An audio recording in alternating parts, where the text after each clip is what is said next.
now we are going to send a request to the backend to check if this is working or not, and I'm going to use this extension called Thunder Client, do new request, but I already have one. Okay, I tried this, and you just need to put in the URL, localhost, and then whatever port number you're using. I'm using 3001, so let's create this. And since we have set up a post request, so I'm gonna do app.post, and if you want to do a delete request or put or get, you just need to type in app.get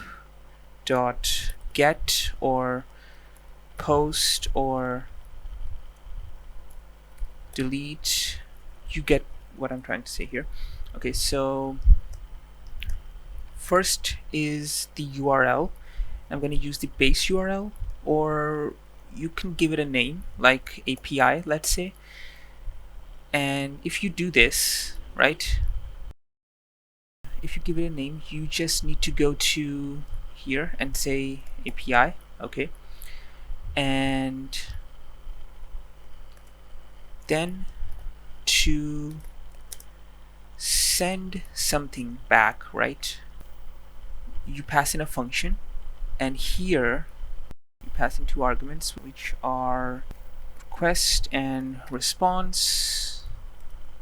And here just need to do response dot, and I'm going to do send, because we need to send something back when someone goes to this URL.